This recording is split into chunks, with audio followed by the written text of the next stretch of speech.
Hello everyone, welcome back to my YouTube channel invest hub. So आज हम लोग इस वीडियो में डिस्कस करने वाले एक सिंपल ट्रिक में आप लोगों को बताऊंगा कि एक सपोर्ट एंड रेजिस्टेंस जोन पे हम लोग कैसे ट्रेड कर सकते हैं। ठीक है कि मार्केट में हर एक बंदे को पता है कि सपोर्ट एंड रेजिस्टेंस कैसे ड्रॉ करते हैं, फिर भी majority of the traders are in losses.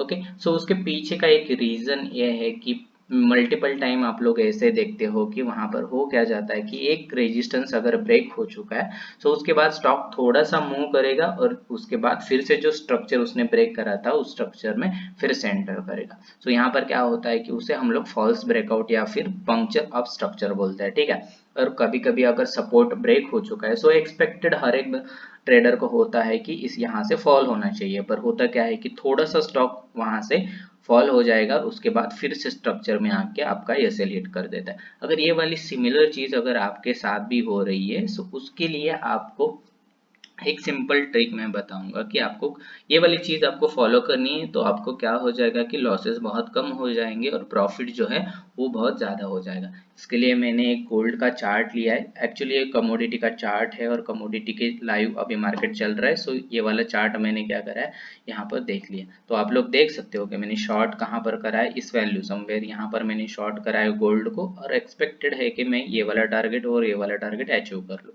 ठीक है, सो इसके पीछे का क्या रीजन है और मैंने यहाँ पर एंट्री क्यों ली है, ये सब चीजें मैं आप लोगों को बताऊंगा। और मिनिमल आप लोग अगर रिस्क रिवॉर्ड रेशो देखोगे तो यहाँ पर देखो 1:5.32।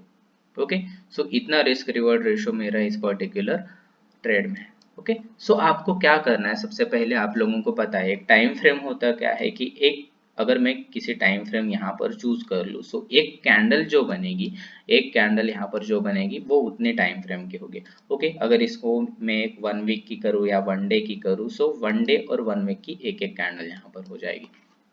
फाइन। अब जब मैं ये टाइम यहाँ पर इंक्रीज करता हूँ सो वहाँ पर क्या होता है कि हायर टाइम टाइम फ्रेम वाली जब कैंडल आ जाएगी सो हायर टाइम फ्रेम में क्या होता है कि जो सपोर्ट एंड रेजिस्टेंस वाले जोन हमें मिलते हैं वो स्ट्रॉन्ग वाले सपोर्ट एंड रेजिस्टेंस के जोन हमें मिलते हैं। ओके, अगर आप लोग एक 5 मिनट्स या 15 मिनट्स में सपोर्ट एंड रेजिस्टेंस के जोन ड्रॉ कर रहे हो सो वहां पर क्या होता है कि नॉइज बहुत ज्यादा है होता है। अगर टाइम कम होगा तो कैंडल ज्यादा होगी, कैंडल ज्यादा होगी तो noise, noise in the sense कि हम लोग देख सकते हैं विक्स, जो कैंडल्स की विक्स होते हैं या फिर टेल्स होते हैं उसको हम लोग क्या कहते हैं, नॉइज कह सकते हैं। ठीक है, तो वहां पर हम लोग एक अच्छी तरह से या फिर strong support and resistance draw नहीं कर पाते। ठीक है, तो आपको क्या करना है कि हायर टाइम फ्रेम पे सपोर्ट एंड रेजिस्टेंस ड्रॉ करने हैं। लाइक मैं अगर आपको बताओ सो पर्सनली मैं 4 आवर टाइम फ्रेम यूज करता हूँ। 4 आवर में जाके आप लोगों को क्या करना है कि अब सपोर्ट एंड रेजिस्टेंस ड्रॉ करना तो हर एक बंदे को पता है। ठीक है, हम लोग एक हॉरिजॉन्टल लाइन लेंगे जहां पर मल्टीपल टाइम्स हम लोग कैंडल को नीचे की तरफ से देखेंगे, मल्टीपल टाइम जहां पर स्टॉक ने क्या करा है, सपोर्ट फेस करा है। सो यहाँ पर देखो, यहाँ पर मल्टीपल टाइम कैंडल्स ने क्या करा है, सपोर्ट फेस करा है। सो ये वाला मेरा एक सपोर्ट हो सकता है, मेजर सपोर्ट मैं कहूंगा। ठीक है, एक रेजिस्टेंस लाइन में कैसे ड्रॉ करता हूँ कि मैं एक हॉरिजॉन्टल लाइन लूंगा और ऊपर की तरफ से देखूंगा कि कहाँ पर मल्टीपल टाइम स्टॉक ने क्या करा है, रिजेक्शन फेस करा है। ठीक है, सो यहाँ पर यहाँ पर यहाँ पर या फिर यहाँ पर डायरेक्टली, ठीक है, यहाँ पर कोई स्ट्रक्चर नहीं है, ये एक रेजिस्टेंस हो सकता है यहाँ पर। ठीक है, ये वाला एक रेजिस्टेंस, क्योंकि यहाँ पर देखो मल्टीपल टाइम्स यहाँ पर इसने रेजिस्टेंस फेस करा है। सो ये वाले दो, एक सपोर्ट रेजिस्टेंस और एक सपोर्ट मुझे यहाँ पर मिला। ठीक है, मेजर जोन पे अगर मैं इसको अब लोअर टाइम फ्रेम पे करूंगा तो यहाँ पर क्लियर आइडिया आ जाएगी, क्योंकि ये 4 आवर चार्ट में अगर 1 आवर की देखूँ तो 4 कैंडल्स होगी। ठीक है, सो यहाँ पर इसी पर्टिकुलर जोन पे इसने रेजिस्टेंस फेस करा रहेगा। अब सिमिलर मैंने यहाँ पर, अब ये दो कैंडल अगर मैं डिलीट कर दूं, ठीक है, अब सिमिलर मैंने इस वाले गोल्ड चार्ट में क्या करा है कि मेजर जोन्स ड्रॉ करे। ठीक है, यहाँ पर देखो कि यहाँ पर ये वाला जोन अगर देखोगे तो यहाँ पर मैंने एक सपोर्ट का काम कर रहा है। यहाँ पर सिमिलर अगर ये वाला जोन देखोगे तो यहाँ पर क्या है कि ये रेजिस्टेंस काम कर रहा है। जब भी स्टॉक यहाँ पर आ रहा है फॉल आ रहा है, स्टॉक यहाँ पर आ रहा है फॉल आ रहा है। सो सिमिलर कंसेप्ट यहाँ पर भी मैं अप्लाई करने वाला हूँ कि स्टॉक अब यहाँ पर आ जाए तो यहाँ पर फॉल होना चाहिए।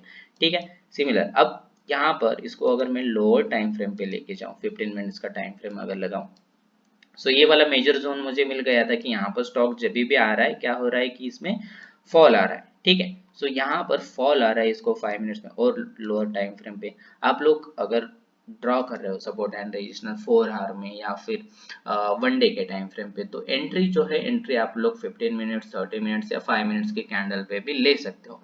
Okay, so similar concept. अब ये वाला मेजर जोन था जो हम लोगों ने देखा कि यहाँ पर जैसे स्टॉक अप्रोच हो रहा है, क्या हो रहा है कि यहाँ पर फॉल हो रहा है। ठीक है, ये वाला कंसेप्ट मुझे तो अब समझ में आया।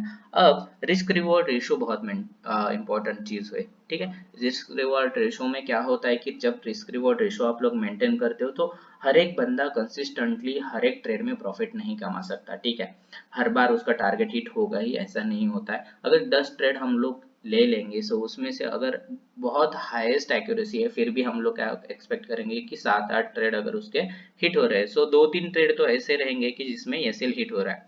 बट जो हम लोग एक पर्टिकुलर ट्रेड में एसएल लेते हैं वो एसएल हमेशा कम होना चाहिए अपने टारगेट से। ठीक है, सो उसको हम लोग रिस्क रिवॉर्ड रेशो कहेंगे। अब इस पर्टिकुलर ट्रेड में आप लोग देखोगे तो यहाँ पर मेरा रिस्क रिवॉर्ड रेशो कितना है, 1:5.32। ओके, सो अगर मैं कमाऊंगा तो 5 रुपीज कमाऊंगा। ठीक है, 5.5 रुपीज समवेयर कमाऊंगा, और अगर लूज कर रहा हूँ तो सिंपल 1 रुपीज ही लूज कर रहा हूँ। ठीक है, सो रिस्क रिवॉर्ड रेशो इसके लिए बहुत इंपॉर्टेंट हो जाता है एक प्रॉफिटेबल बनने के लिए।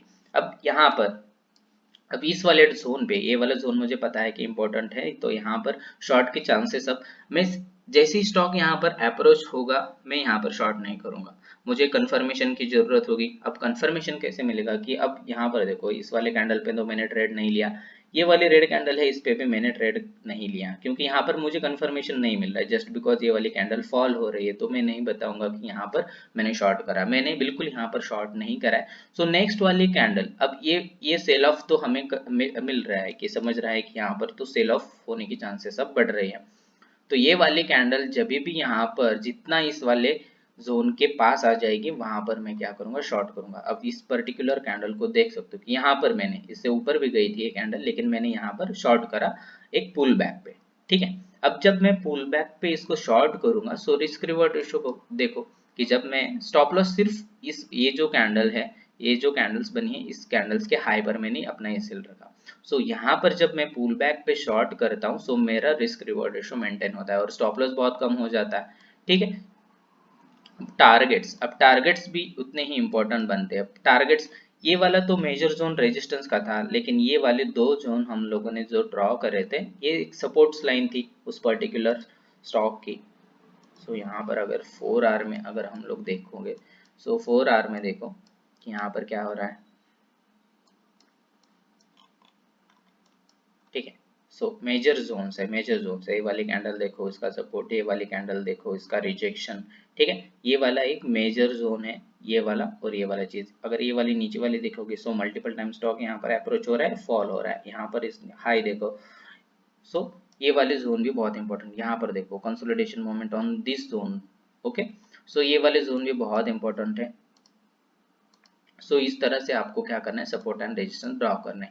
अब ये वाले जोन्स जो है ये हमारे टारगेट्स रहेंगे, ये मेरा पहला टारगेट रहेगा, ये मेरा सेकंड टारगेट रहेगा। लेकिन इवन दो यहाँ पर आपका ये सेल हिट हो जाता है, फिर भी आपका लॉस कितना हो रहा है, बस इतना ही हो रहा है। लेकिन प्रॉफिट की प्रोबेबिलिटी देखो, अगर ऐसे ट्रेड आप लोग लोगे सो मल्टीपल टाइम, अगर 5 भी ट्रेड आपके हिट हो जाते हैं, गैम्बलिंग भी अगर करते हो, ठीक है, सो 5 तो हिट हो जाएंगे आपके टारगेट और 5 या सेल हिट हो गए, इवन दो आप लोग एक प्रॉफिटेबल ट्रेडर बन सकते हैं, क्योंकि रिस्क रिवॉर्ड रेशो बहुत कम है। ठीक है, इसी एग्जांपल का, इसी को एग्जांपल अगर हम लोग लेंगे, सो 5 रुपीज अगर इसमें आप लोग कमा रहे हो, सो 5 5 5 25 आप लोग कमा रहे हो। ठीक है, और उसके मुकाबले अगर 5 एसएल हिट हो जाते सो 1 रुपीज के हिसाब से सिर्फ 5 रुपए आप लोग लॉस कर रहे हो। So in short, after all trades you are in 20 rupees profit. Okay, so profitable trader बनने के लिए आपको रिस्क रिवॉर्ड रेशो मेंटेन करना बहुत इंपॉर्टेंट है। अब बहुत सारे ट्रेडर का मुझे मैसेज आता है कि उन्होंने वो तो ट्रेड लेते हैं सही टाइम पर, हर बार आपका टेक्निकल सही हो तो भी प्रॉफिट होगा ही होगा ऐसा जरूरी नहीं है, क्योंकि समटाइम्स क्या होता है कि मैनिपुलेशन होता है मार्केट में, आपका एसएल हिट हो जाता है। सो लोग क्या करते हैं कि अपना जो एसएल है वो एसएल इंक्रीज कर देते हैं। सो सबसे बड़ी गलती अगर स्टॉक मार्केट में कोई है तो अपना एसएल बढ़ाना। एसएल कभी भी आपको बढ़ाना नहीं है, जो एसएल है उसे हिट होने देना है, और जहां पर जो टारगेट्स आ चुके, अब जब टारगेट्स आ चुके हैं तो आपको एक तो टारगेट्स बुक कर लेने हैं, या फिर आपको क्या करना है, जो अपना एसएल जो लगा है वो एसएल ट्रेल करके टारगेट्स के आसपास रखना है। क्योंकि कभी कभी क्या होता है कि टारगेट्स हमने सेट कैसे करें कि वो एक सपोर्ट्स पॉइंट्स है, ठीक है। अगर सपोर्ट्स पॉइंट्स पे हम लोगों ने टारगेट सेट करे तो वहां पर स्टॉक जब अप्रोच होगा, प्रोबेबिलिटी है कि वहां पर क्या होगा कि स्टॉक फिर से सपोर्ट लेके रिवर्स हो सकता है।